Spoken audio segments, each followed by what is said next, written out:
एक बार हजरत ख्वाजा मोइनुद्दीन चिश्ती रहमतुल्लाह अलैहि इस्लाम का पैगाम फैलाने की नीयत से अपने कुछ मुरीदों के साथ अजमेर शरीफ के एक स्थान पर तशरीफ लाए। जिस मुकाम पर हजरत ख्वाजा मोइनुद्दीन चिश्ती रहमतुल्लाह अलैहि ने कयाम किया, वहां के करीब ही एक बड़ा तालाब था जिसे स्थानीय हिंदू लोग अनासागर कहते थे। उस दौर में इस तालाब की वुसात और पवित्रता के कारण हिंदू समाज में इसका बहुत एहतराम किया जाता था। उनका यह अकीदा था कि जो शख्स दिन भर गुनाह करने के बाद इस तालाब में गौस्ल करता है, उसके तमाम गुनाह धुल जाते हैं। इसी वजह से वे इस तालाब को हमेशा दियों से सजाए रखते थे।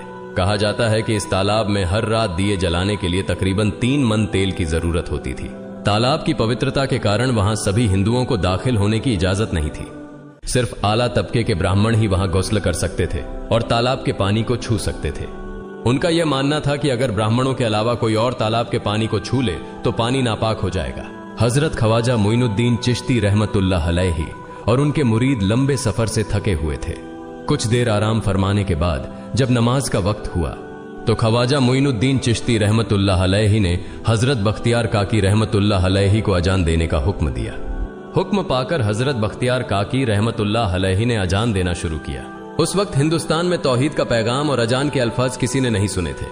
जब लोगों ने पहली बार अजान के अल्फाज सुने तो उनके दरमियान हलचल मच गई। लोग अपने घरों से बाहर आकर एक दूसरे से कहने लगे, ये फकीर लोग कहां से आ गए और ये क्या पढ़ रहे हैं। अजान खत्म होने के बाद हजरत ख्वाजा मोइनुद्दीन चिश्ती रहमतुल्लाह अलैहि और उनके साथियों ने अनासागर तालाब पर जाकर वुजू करना शुरू किया।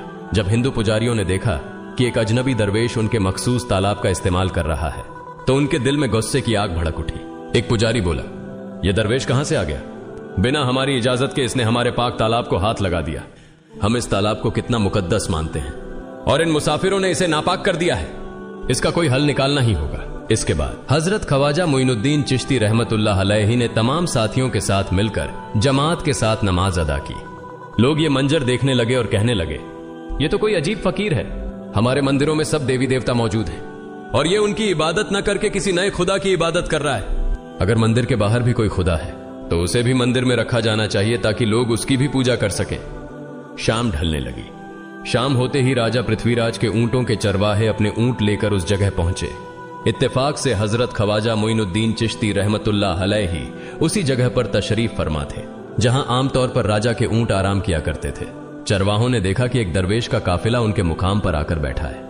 उन्होंने हजरत ख्वाजा मोइनुद्दीन चिश्ती रहमतुल्लाह अलैहि और उनके साथियों से कहा, अरे फकीर बाबा,